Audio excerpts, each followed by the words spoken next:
घने जंगल के बीचों बीच एक छोटा सा गांव था जिसका नाम था हरितवन। हरितवन के सभी निवासी जंगल के साथ मिलजुल कर रहते थे। यहाँ के बच्चे हर दिन नई नई कहानियाँ सुनते और जंगल के रहस्यमय जीवों के बारे में सपने देखते। एक दिन गांव के सबसे छोटे बच्चे नीरज ने अपनी दादी से एक अनोखी कहानी सुनी। दादी ने बताया कि जंगल के बीचों बीच एक जादुई झरना है जहां हर 100 साल में एक बार एक सुनहरी चिड़िया आती है। यह चिड़िया जिसकी भी इच्छा सुनती उसे पूरा करती। नीरज की आंखों में चमक आ गई और उसने ठान लिया कि वह उस सुनहरी चिड़िया को ढूंढ कर रहेगा। अगले ही दिन नीरज अपनी प्यारी बिल्ली मीना के साथ जंगल की ओर निकल पड़ा।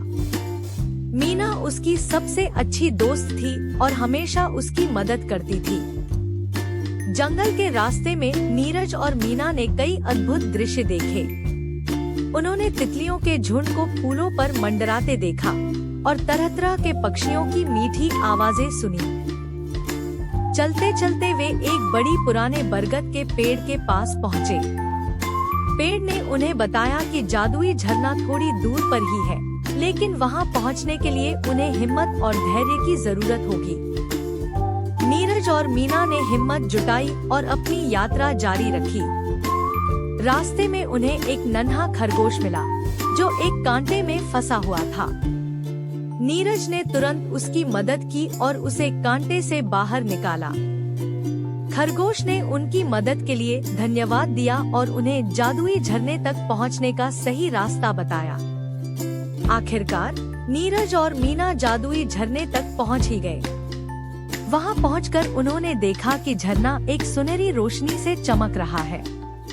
थोड़ी देर बाद सुनहरी चिड़िया सच में वहां आई।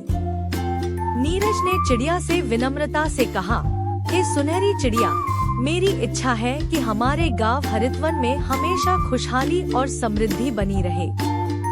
सुनहरी चिड़िया ने मुस्कुराकर नीरज की इच्छा सुनी और अपनी सुनहरी पंखों की एक पंखुड़ी नीरज को दी।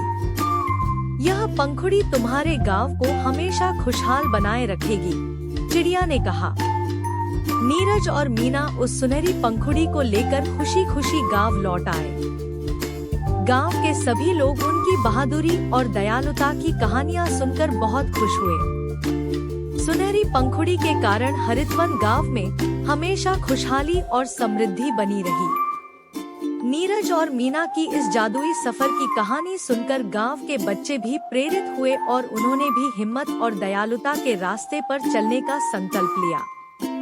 और इस तरह हरितवन हमेशा के लिए एक सुखी और समृद्ध गांव बना रहा। और इस तरह नीरज और मीना की यह जादुई कहानी जंगल में हर रात सुनाई जाती और बच्चों को मीठे सपनों की ओर ले जाती।